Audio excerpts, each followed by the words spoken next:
Okay. So, somebody on the forum, the Warhammer Lynchburg forum, wanted to know how to make a portal. So I recorded you a nice video explaining it, and then realized my mic was off. So here we go again. The lighting is a bit crap, but they were wondering how to make this, particularly the part in the middle, the pretty part, the really pretty part. In case you guys wanted to like use some prints in your work or make some designs like this. It's just a kind of a galaxy, kind of like a nebula. It looks really good in like a structure. If you have, like, say you wanted to put like a painting on the wall of a building, or you know, I don't really know, or lava. Say you wanted to, instead of using the liquid goo that you can buy and it hardens into liquid, what you could do is you just print your lava, put clear craft plastic 5 mil or thereabouts over it, and you're good to go. So anyway, this particular tutorial is the portal, 800 pixel by 800 pixel. Make sure it's 200 per inch. Hit OK. Right now I'm using GIMP, but you could use Photoshop. It doesn't matter. Let's say I want to make a different portal this time. I want to make like a sun. So it's kind of like when you're painting your models. You have different stages you go through. I'm going to set it to low opacity, large size. Okay, there's my center-ish. Perfect. I'm just kind of spreading it around. This is kind of the broad strokes. Just finding my center line. Perfect. And then, maybe a little bigger actually. A little redder. Perfect. Get it nice and bright. Now, we're going to make something called tendrils. I call them tendrils. You could call them whatever you want. But they are kind of the sticky outy arms. Kind of like a galaxy has sticky outy arms. A star has, you know, little sticky outy flares, light flares. Well, there you go. You don't want it too close to the edge. I think I got those too close to the edge. Getting overexcited. Okay. Now, I use my dark red. Now I'm going to go to like an orange here. Yeah, let's do that. Okay. Too much. That should about do it. Okay, tendril time. Contrast is good. It doesn't need to be perfect because you can always blur. That's actually something I left out from the last recording, so I'm glad I'm coming back and revisiting this. I was really tilted when I realized that I had not gotten the sound. So here we go. And now I'm doing that broad stroke in the middle, get it nice and bright. You don't really have to do that because there's a blur function that you could utilize for the same effect. Let's do some more, even tighter lines, like so. Oh yeah, this is gonna look cool, guys. I'm pretty excited about this one. You know, just any kind of shapes, any kind of weird stuff you can do. Maybe go a little bigger. Okay, maybe even more opacity now that we're kind of getting, you know, into the, I don't even know. Okay, I like colors. Let's do lots of colors. Let's do a yellow here. That's nice. That's perfect. Okay. You don't want all your color and all your brightness in the middle. You want some towards the edge. If you don't, it'll look weird. Just go nuts.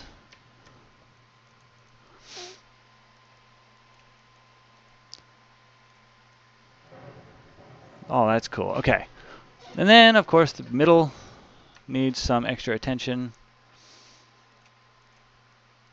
There we go. And then the bright white center. Now, what you can do if you want, you could do your, what is it? Gaussian blur. Just a little bit. Not too much. You don't want to lose all your fun stuff happening. And if you can hear, there's actually a Minecraft server running in the background.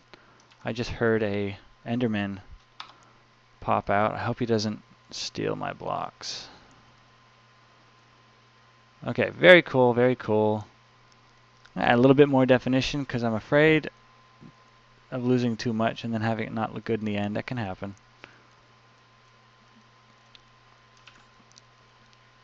Very cool, very cool.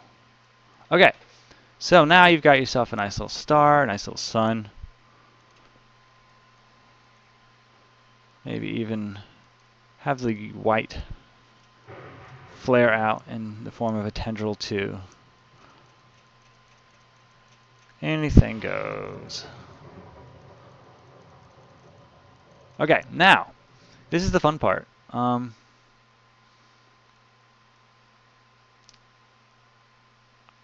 Lots of programs have a swirl effect. I'm really happy with the one that comes with GIMP because it is super duper functional. You can choose all these different ways of doing it. Find the center of your pick and just click for the large radius.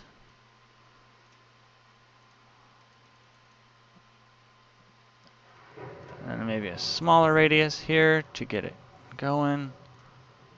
And smaller still. And smaller still.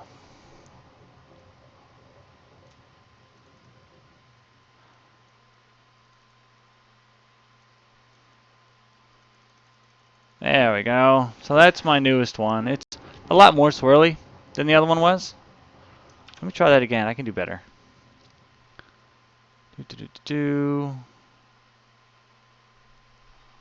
Distorts. I warp. Okay. This time I'm not going to do but so much. Just a little indication of movement there. You don't want too much indication of movement around the edge, or else it'll just look like a kitchen sink or something. Just a little bit. You see how this looks like different? This looks more like something you would see in like a science book. And never really go down too close to here with your curves. You want to keep your curves away from the tips and away from the center, I think. You know, I'm not like an expert on this, but you know, something like that. And then I'm going to take a little bit of black and just make sure that the edges aren't too overbearingly bright.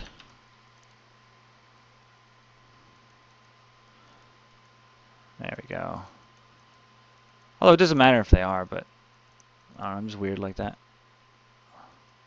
Alright, so now what you would do is you would print this out. Any color that you've made is fine.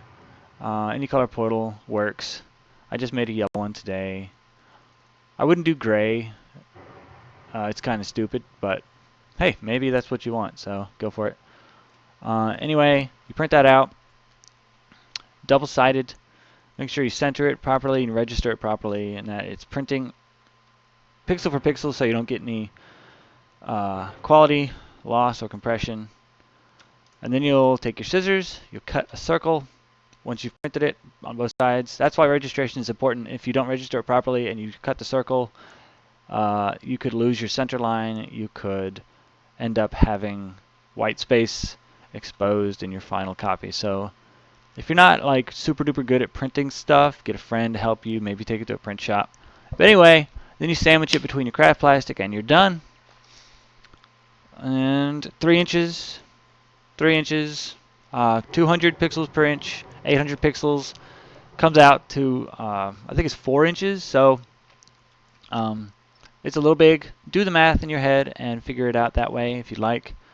I think what would end up happening is you just cut more of the edge out, and it would still look great. See, like right there, I mean, that would be fine. It would kind of look like that. And then your portal, of course, would be whatever color you want your portal to be. Mine's gray.